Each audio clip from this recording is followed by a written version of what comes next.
Hello, alors nous sommes mardi le 21 novembre et je suis de retour pour un nouveau vlog. Alors cette semaine, hier a été plutôt sûrement pas une semaine, une journée assez calme. Aujourd'hui c'est assez calme aussi, j'ai été chez Ikea, j'ai pas grand chose à vous montrer. Voilà, j'ai acheté des portes pour ma bibliothèque parce que j'ai un chien qui a tendance à faire des bêtises, je vous passe les détails. Et donc je dois m'amuser à monter toutes ces bibliothèques et deux trois petites futilités, une housse de couette, une nouvelle housse de couette pour notre lit. Enfin nous on a deux couettes, donc c'est deux couettes d'une personne et on achète les mêmes, j'achète les mêmes que j'avais repéré chez Ikea puis que j'ai vu chez l'une d'entre vous, je ne sais plus laquelle, et je me suis dit il me les faut, je les trouve trop belles.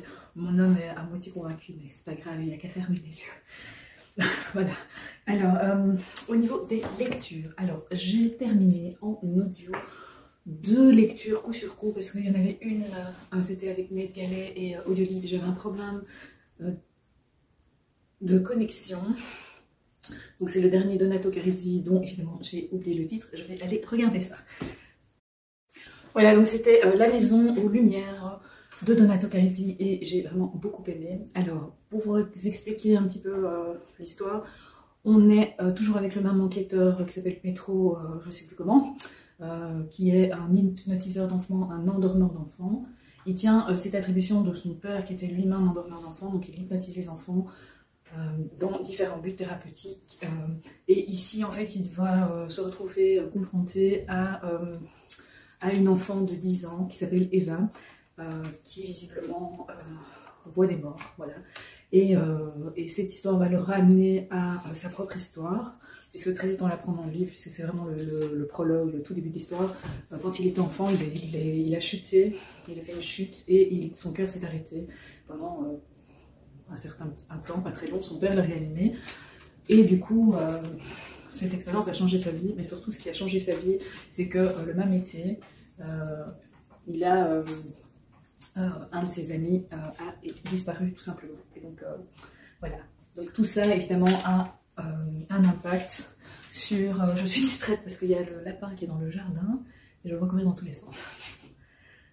Voilà. Il y avait une corneille aussi dans le jardin. Voilà. En plus je ne suis pas toute seule à la maison, j'entends des pas et chaque fois je me dis il faut que j'éteigne. Enfin, voilà, c'est pas toujours ça. Donc voilà, donc la maison... Pardon. La maison en lumière, donc tous les éléments convergent évidemment vers quelque chose, je ne peux pas vous dire quoi. Le personnage est toujours aussi torturé, c'est un personnage qui est récurrent de livre en livre. La lecture commune est vraiment très très bien, comme toujours. La lecture commune, mais qu'est-ce que je raconte, je suis fatiguée. Faut pas m'emmener chez Ikea, c'est trop fatigant. C'est moi qui voulais y aller.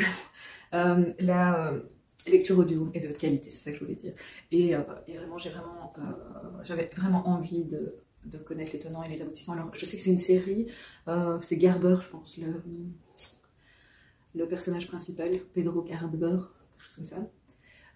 Et c'est pas enfin, j'ai pris en cours de route la série, parce qu'il y a plusieurs livres qui se suivent avec les mêmes personnages.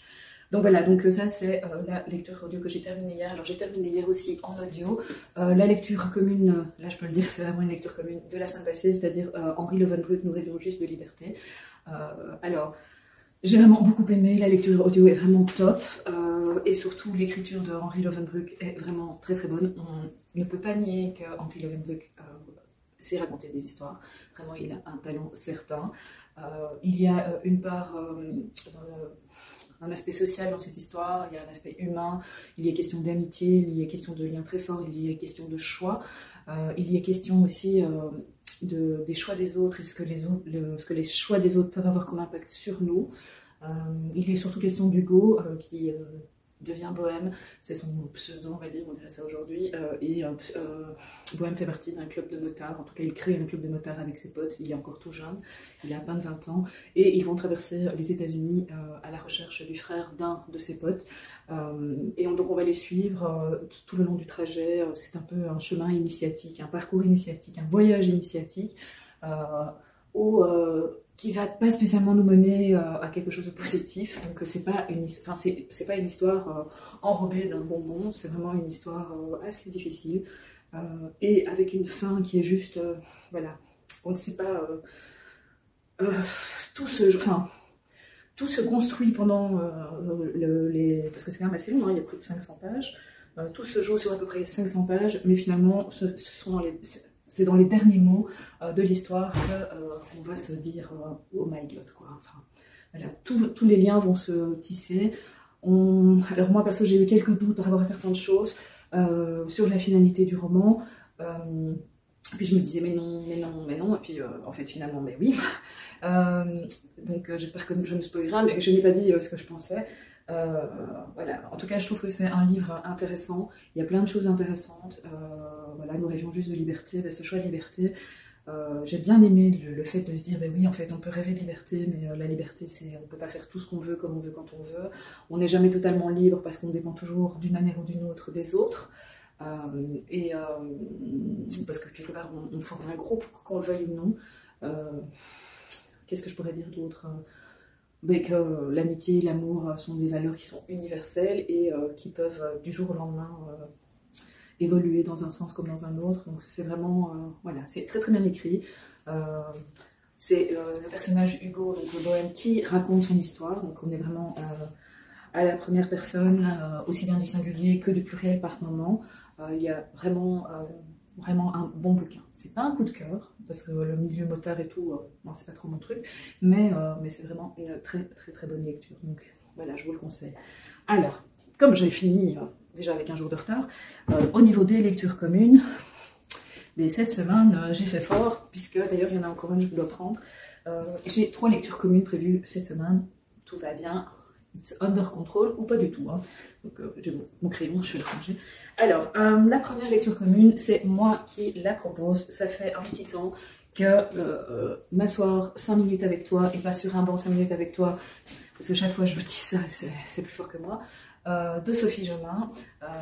Je l'ai proposé sur lecturecommune.fr et on est 7, je pense, à le lire. Donc c'est, pour le moment, j'ai lu la première partie, donc j'ai lu à peu près 60 pages. Et c'est vraiment très très bien, ça démarre bien. J'avoue que voilà, c'est l'histoire d'un couple avec une enfant qui est en CM2, donc qui a 10 ans. Et cet enfant a un spectre autistique, et souffre d'un spectre autistique, elle est née avec. Et ses parents font du mieux qu'ils peuvent, mais le papa, visiblement, a beaucoup de mal à...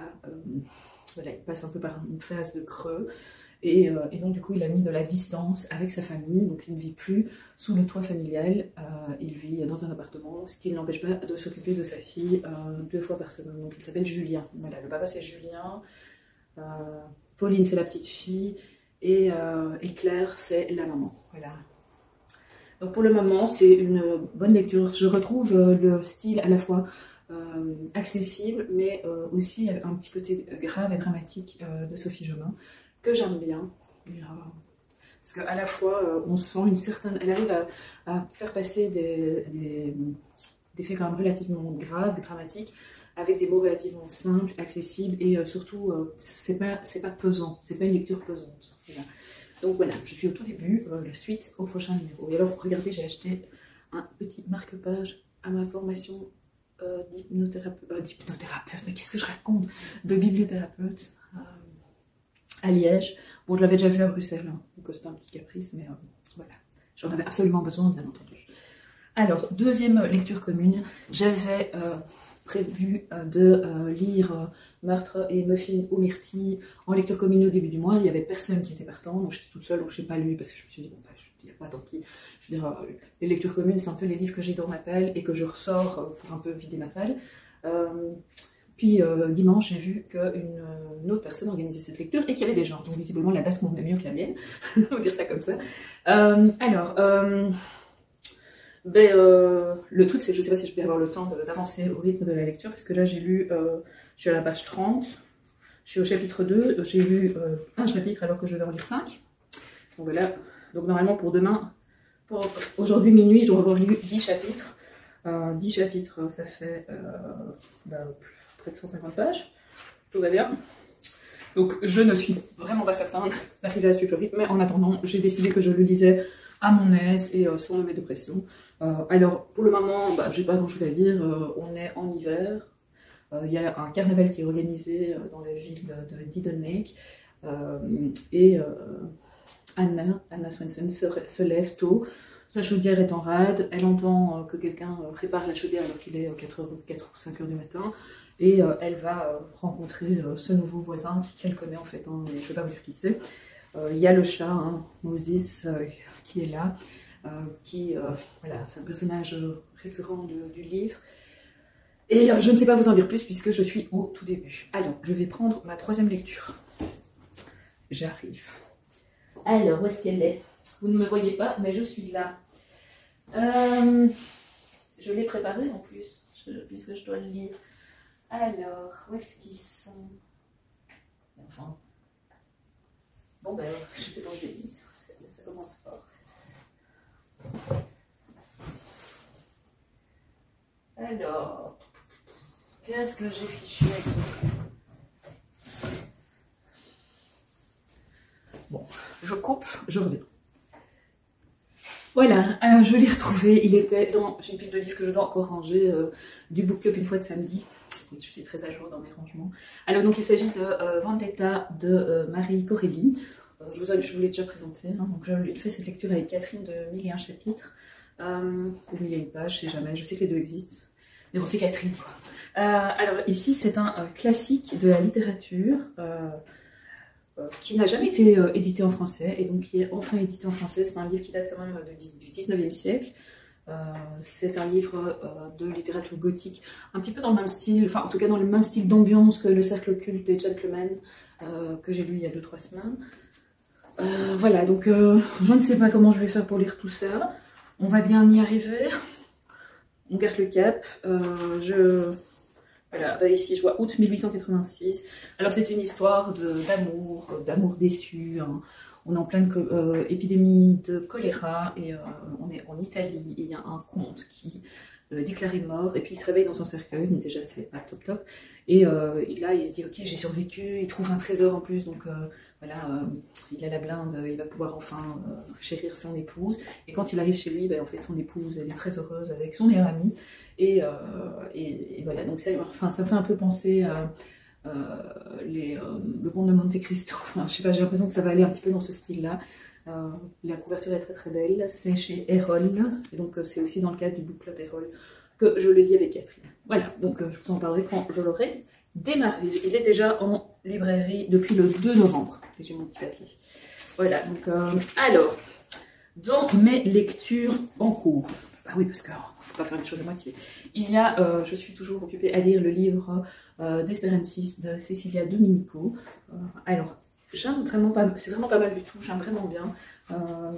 Comme j'ai déjà dit, on sent que c'est un premier roman, mais ça n'empêche que je prends un certain plaisir à le lire et je me suis attachée à Amelia, le personnage principal de cette histoire qui voyage. Là, elle est passée, elle était à Venise, elle part à la recherche d'informations sur un certain Chapocati. Et donc là, je suis arrivée au moment où elle s'envole vers Vancouver. Alors je suis à la page 205.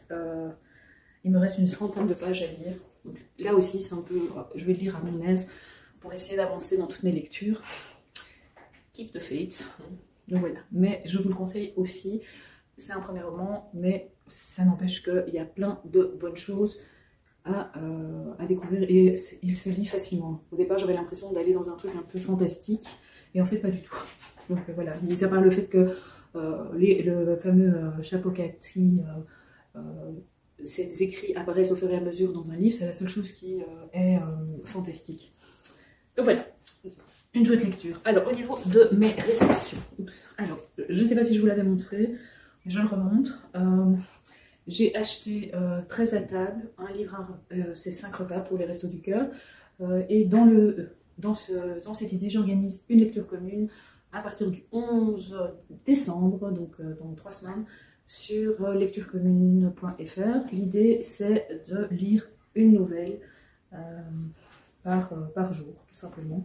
Alors la première nouvelle, c'est par exemple Philippe Besson, La fin de l'enfance, voilà, et c'est des petites nouvelles qui sont vraiment pas longues du tout, hein. L'idée, c'est vraiment de s'imprégner. Donc par exemple, ici, Philippe Besson, c'est... Attendez, j'arrive pas à trouver la page. De la page 13 à la page 21. Donc c'est à peu près 8 pages. Donc vraiment, c'est vraiment une petite lecture en plus de ce qu'on lit, voilà, j'aime bien l'idée de lire ensemble et de pouvoir discuter et de dire « Ah, j'ai aimé, j'ai pas aimé ». Donc il y a 15 auteurs, 15 écrivains, dont Philippe Besson, Michel Bussy, Maxime Chatham, Lorraine Fouché, Karine Guibel, donc pardon, on va dans différents styles. Donc si vous avez envie, venez me rejoindre sur lecturecommune.fr. Je bois un petit coup d'eau. Et je viens de recevoir des éditions Casterman, Les Trois Mousquetaires, le manga. Je vous avais déjà parlé du premier. Sur le blog, j'ai déjà chroniqué, sur le compte Insta aussi. Donc voilà, le tome 2, Milady. Donc il est arrivé, il était dans la boîte aux lettres. Alors, il sort le 29 novembre. On va mettre visuel provisoire. Mais visiblement, ils ont... Peut-être que le visuel changera. Alors, qu'est-ce qu'il en est de... Donc, le jeune d'Artagnan était venu à Paris réaliser son vœu le plus cher, devenir mousquetaire du roi. Maniant l'épée aussi bien que les mots, loyal et courageux, il n'a pas tardé à s'allier aux célèbres mousquetaires, Athos, Porthos et Aramis. Toujours en mission au service de Louis XIII et du royaume de France, D'Artagnan et ses compagnons vont devoir une nouvelle fois déjouer les plans de la mystérieuse Milady de Winter, tandis que la suivante de la reine, Constance Bonacieux, a été enlevée et que la France s'apprête à basculer dans la guerre à La Rochelle, où guettent les navires anglais. Complot et combats ne manqueront pas dans cette nouvelle aventure des Trois Mousquetaires. Suite et fin du manga officiel du film, d'après le roman d'Alexandre Dumas. Donc voilà, donc c'est un deuxième tome et ce sera le dernier. Il n'y en aura pas d'autres, donc je suppose que le film va sortir dans la foulée. Je ne sais pas si c'est noté. Sur le petit communiqué de presse, je regarde vite. Non, il n'y a pas vraiment beaucoup d'infos. Voilà, il sort le 29 novembre. Voilà, je n'ai pas beaucoup d'infos. Donc voilà, donc ça c'est une deuxième réception. Milady, Les Trois Mousquetaires en manga, c'est une chouette idée cadeau aussi. En plus, c'est 7,95 € par petit tome, donc pour faire un petit cadeau à un ado, si on a envie de lui faire découvrir les Trois Mousquetaires, c'est une superbe opportunité, même si ce n'est pas l'adaptation de l'œuvre d'Alexandre Dumas, mais que c'est l'adaptation du film Les Trois Mousquetaires. Voilà. Bon, ben, j'ai fini pour aujourd'hui, je vais aller me préparer, puisque j'ai rendez-vous avec Catherine Bardon, pour discuter de son prochain roman qui sort au mois de janvier. Voilà, je vous fais plein de gros bisous, bonne lecture et à plus tard.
Coucou, alors nous sommes mardi le 28 décembre, mais non on n'est pas encore en décembre, le 28 novembre, je pense que je vais vous prendre une fois par semaine, le mardi sans doute, le lundi au mardi, et vous faire un vlog, un blabla vlog en une fois, parce que là, filmer tous les jours pour moi c'est vraiment très compliqué, les journées se suivent et ne se ressemblent pas, et en plus pour le moment elles sont méga chargées. Alors, quoi de neuf par ici? Donc là nous sommes mardi, samedi et dimanche c'était le salon du livre de Wallonie et c'était vraiment très chouette. Très chouette parce qu'on rencontre plein d'auteurs, quelques pointures de la littérature, mais aussi et surtout des auteurs belges. Ah, je tombe. Alors, j'ai été raisonnable. pour moi. Par contre, Lucie a reçu quand même quelques bouquins qu'elle a dû porter. Donc elle était quand même bien chargée. Alors, au niveau, moi, de mes achats à la foire du livre de Wallonie, quand je vous dis que j'étais raisonnable, je l'ai été, puisque je n'ai acheté que 4 livres, 2 poches. Non, 3 poches, j'ai acheté 3 poches, parce qu'il y en a un que j'ai acheté, et je vous expliquerai après, et 2 grands formats. Alors donc, au niveau des poches, j'ai acheté 2 poches de Marie Vareille. Il y a La vie rêvée des chaussettes orphelines, parce que Marie Vareille était là. Je l'ai déjà lu, je l'avais écoulu en audio, mais j'avais envie de l'avoir, d'avoir une dédicace, et donc de le rajouter à ma bibliothèque où je mets les livres dédicacés. C'est plus ou moins les seuls que je garde avec mes gros coups de cœur. Et justement, La vie rêvée des chaussettes orphelines, pour moi, c'est un gros coup de cœur, et c'est rattaché à un événement important de ma vie. Donc voilà, donc du coup, j'étais contente de rencontrer Marie, qui est adorable, très gentille, très discrète dans un premier temps, et très sensible aussi. Je l'ai vraiment trouvée à l'écoute et dans le partage, et vraiment une chouette nana. Voilà. Alors le deuxième livre, c'est Le Poche de Désenchanté, mais là évidemment je ne l'ai pas préparé parce que je l'ai mis avec la pile des concours, puisque je l'ai acheté pour vous le faire gagner lors d'un concours du lundi. Alors, j'ai aussi acheté Vers la beauté de David Founkinos. Alors, j'ai déjà lu numéro 2 de David Founkinos. J'avais bien aimé. Lucie, donc ma fille, elle adore Founkinos, donc elle l'a découvert grâce à l'école. Et désolée pour l'alarme, mais il y a un voisin qui a un souci d'alarme. Et donc elle m'a dit, ah maman, tu vas voir, tu vas adorer. Donc je trouvais ça chouette aussi que ma fille, je suis désolée, toujours, quand je me vois, mes cheveux m'énervent, voilà. Donc voilà, j'étais contente et c'était chouette qu'elle me le conseille. Alors de quoi parle Vers la beauté? Alors, Antoine Duris est professeur aux Beaux-Arts de Lyon. Du jour au lendemain, il décide de tout quitter pour devenir gardien de salle au musée d'Orsay. Personne ne comprend cette surprenante reconversion de la part d'un spécialiste de Modigliani. Qu'a-t-il vécu pour fuir ainsi? Mathilde, la DRH du musée, est décidée à percer son secret. Voilà. Donc, moi aussi, je suis décidée à percer son secret. Je ne sais pas encore quand, hein, parce que c'est pas comme si j'avais rien à lire, mais j'ai quand même très envie de le lire. Alors, donc ça, c'était au niveau des poches. Au niveau des grands formats, alors, j'ai craqué pour Le secret de la tarte aux cerises de Magali Tourme, donc qui est un roman auto-édité, qui a pas mal de succès, dont Magali m'avait déjà parlé il y a près de 6 mois, lors d'un book club, et je lui avais dit, écoute, pour le moment, je ne sais pas, je ne vais pas l'acheter maintenant, mais je viendrai au salon du livre de Wallonie à Mons, et je te l'achèterai. Donc j'ai tenu promesse, et donc voilà, il est dans la page. Je ne sais toujours pas quand je vais le lire, mais voilà. Alors, de quoi parle Le secret de la tarte aux cerises? Donc, que feriez-vous si vous trouviez une boîte surgie des profondeurs du passé? Donc ça me fait un peu penser à l'histoire avec la péniche, il y a déjà 2 ans, je pense que j'avais lu. Alors, en 1939, aux prémices de la Deuxième Guerre mondiale, Angèle fait tout pour cacher l'invasion allemande à sa fille Gisèle, 7 ans. Mais la petite fille surprend une conversation entre sa mère et la boulangère du village, Madame Mich. Une boulangère qui s'appelle Madame Mich, faut le faire. Et comprend que l'heure est grave. Elle décide alors, sur les conseils de son ami, le grand sec, d'enterrer dans son jardin ses objets les plus chers, ainsi qu'une liste de souhaits qu'elle rêverait de réaliser une fois la guerre terminée. Donc, c'est une idée d'enfant, c'est plutôt mignon. Alors, en 2012, Gwenaëlle, dont le quotidien est d'un mortel ennui depuis qu'elle a décidé de mettre sa carrière sur pause, découvre accidentellement une boîte semblant venir d'une autre époque. En l'ouvrant, elle ignore encore que son contenu va bouleverser sa vie. Voilà, donc ça c'est Le secret de la tarte aux cerises. C'est un subtil mélange entre rire et émotion. Alors si vous voulez l'acheter, je vais regarder... c'est imprimé sur Amazon, donc à mon avis il y a moyen de l'avoir sur Amazon, ou en contactant Magali Tourme directement, et je mettrai le lien dans la bio de ce blabla-vlog. Alors, j'arrête pas de dire alors, j'ai regardé le vlog 6 là en le montant, et je me suis dit, Katia, arrête de dire alors. Donc, ou alors je vais mettre, voilà, alors, ou alors, alors, non Katia, tu arrêtes de dire alors. Donc, le deuxième roman que j'ai acheté au salon du livre de Wallonie, c'est La Goutte d'eau d'Eva Collin. Alors j'avais déjà lu le premier roman d'Eva Collin qui s'appelle Le trèfle et le papillon, qui est paru il y a 2 ans, je pense à peu près. Et j'avais vraiment beaucoup aimé. Eva Collin a vraiment beaucoup de talent. Du coup, là aussi, c'était l'occasion de lui acheter. J'aime bien, j'aurais pu le commander en ligne, mais je trouve que c'est quand même plus agréable d'avoir un échange avec l'auteur et pouvoir discuter. Surtout, j'étais contente de revoir Eva, avec qui j'avais fait un live il y a déjà un petit temps. Donc, La Goutte d'eau, roman, suspense et émotion. Donc, maintenant, ça va être donc le nouveau. Donc, Finistère, automne 2022. L'équilibre du couple d'Adam et Lola est perturbé depuis la rentrée scolaire de leur fils Maël, qui s'intègre peu et souffre de réveils nocturnes. Persuadé que tout va s'arranger, Adam ne comprend pas les vives inquiétudes de son épouse, jusqu'à la disparition soudaine de celle-ci. Ça promet. Besoin d'une pause est le dernier message reçu de sa part avant le silence. Pour la première fois, le papa doit gérer seul la sensibilité exacerbée de son fils et ses cauchemars de plus en plus étranges. Il croyait pouvoir pourtant connaître Lola, maman dévouée et fusionnelle. Cette disparition est-elle vraiment volontaire ou Lola court-elle un danger? Adam engage le détective privé Aimé Bellec pour l'aider à la retrouver. Parviendra-t-il à réunir sa famille? Imaginez que l'eau représente vos émotions. Surfez-vous en surface ou affrontez-vous les profondeurs?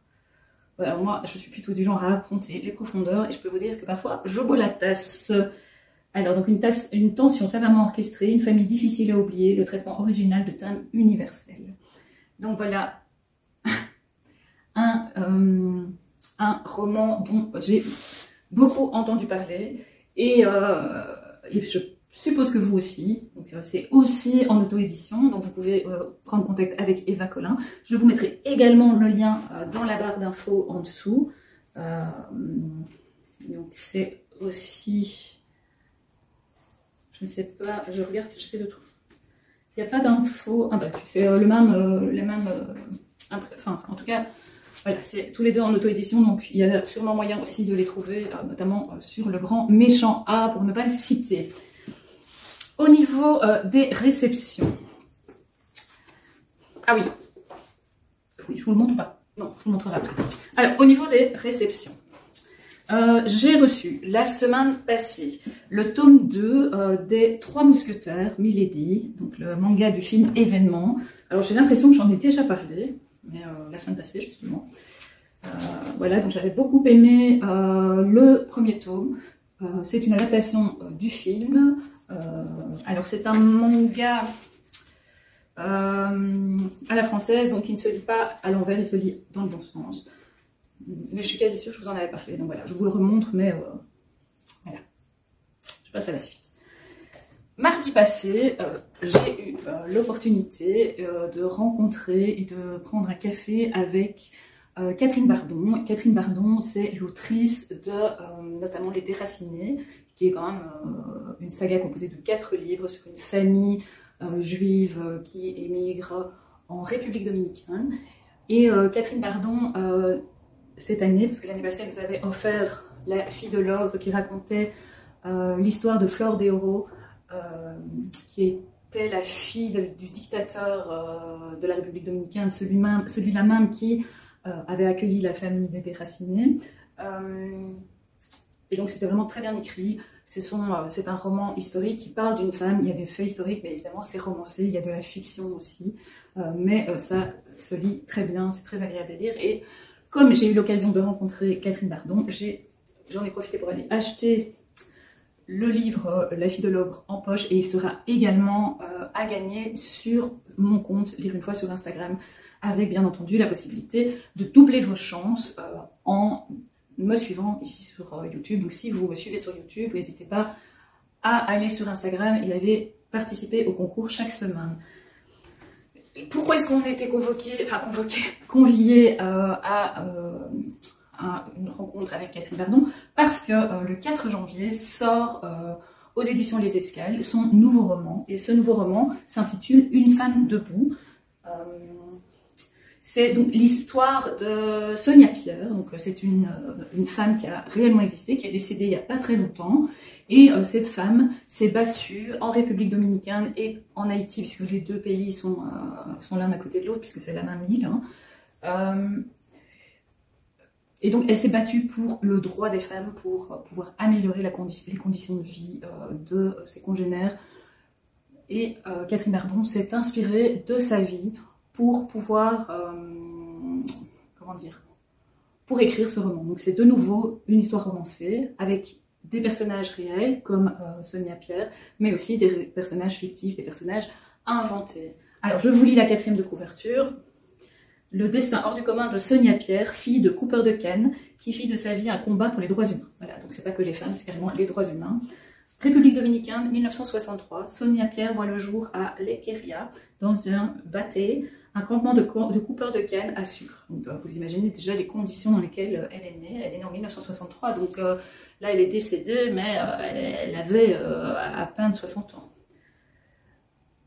Consciente du traitement inhumain réservé à ces travailleurs, elle organise à 13 ans seulement une grève pour faire valoir leurs droits. Donc voilà, elle est née dedans. Donc ses convictions ont commencé dès l'âge de 13 ans. Une des rares habitantes du Bâté à suivre des études, elle devient avocate et consacrera sa vie tout entière à combattre l'injustice jusqu'à sa mort tragique.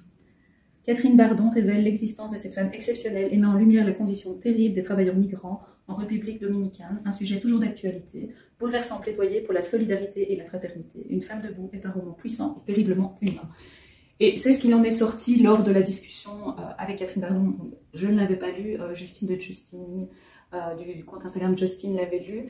Il y avait aussi Kate de la Manu qui était là et Reading Brussels. On n'avait pas lu tous les trois, il n'y avait que Justine qui l'avait lu. Bravo Justine. Et ce que Catherine Bardon disait, ben voilà, c'est que les thèmes des droits de l'homme sont des thèmes universels. Et ici, elle a choisi Sonia Pierre parce qu'elle aime mettre la République dominicaine en scène pour ses romans, parce que c'est un terreau fertile visiblement qui l'inspire énormément. Mais à côté de ça, les travailleurs migrants, c'est vraiment une problématique qui concerne tout le monde et qui concerne l'humanité entière, puisque chaque pays possède son lot de migrants et il suffit de voir comment ça se passe. Malheureusement, actuellement, c'est loin d'être glorieux. Voilà, donc je ne l'ai pas encore lu, je compte le lire après Noël, en tout cas début de l'année ou plus tard. Et il me tente beaucoup et je trouve que la couverture est très très belle et elle donne une force immense au livre en fait. On sent déjà la force du personnage, en tout cas de cette femme, dans la couverture. Dernière petite réception, La nuit de la Tarentelle de Christiana Moreau, paru aux Presses de la Cité. C'est pas une nouveauté, il est déjà paru il y a un petit temps. Je n'ai pas reçu de communiqué de presse, donc j'ai pas la date exacte. Je pense qu'il est sorti en avril, mars-avril. Voilà, il est sorti au printemps. On en a un petit peu parlé à ce moment-là et puis ça s'est un petit peu essoufflé. Et donc La nuit de la Tarentelle, c'est de Christiana Moreau. Christiana Moreau est une autrice belge. Elle est peintre, sculptrice et romancière. Elle a déjà écrit Prélude de la Sonnette en 2017, Cachemire rouge en 2019 et La Dame d'Argile en 2021. Et j'ai La Dame d'Argile dans ma palle, mais je n'ai pas encore eu l'occasion de le lire. Donc, comme quoi l'univers de Christiana Moreau m'intéresse. Alors, de quoi parle ce livre? Dans le Solento à la pointe des Pouilles, une terrible maladie ravage les oliviers, obligeant le père d'Elisa à abattre plus d'1 millier d'arbres centenaires du domaine familial. Autant dire qu'il a d'autres préoccupations que d'autoriser la jeune fille à réaliser son rêve, partir étudier le chant à l'Institut de musique classique de Milan. C'est vrai que c'est un rêve... Je ne sais pas à quelle époque se tient l'histoire, mais effectivement, le père... Ah, c'est rien, c'est rien. J'ai tapé dans la caisse avec mon pied, il y a une caisse là en dessous, j'ai tapé avec mon pied et le chien pense qu'il y a eu quelque chose. Donc je vais aller lui ouvrir, il va aller faire son tour dans le jardin et puis il se rendra bien compte qu'il n'y a rien et je reviens.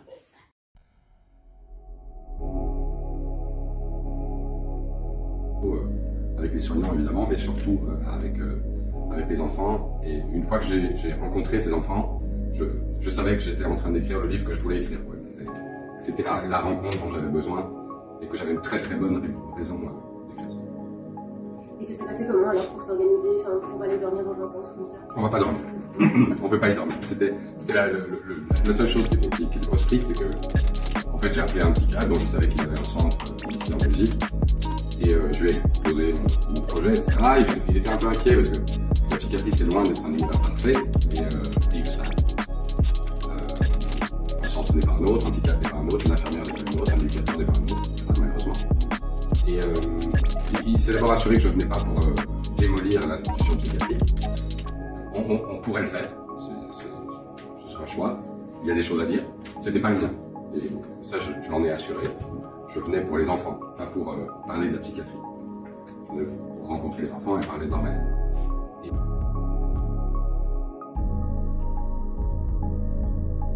J'ai eu de la chance, déjà maintenant j'ai le scénario certifié sur le bébé, je travaille plus depuis tout. Intéressant. Ah ouais. Et c'est dommage parce que le ça, c'est facile que les comme moi j'ai fait.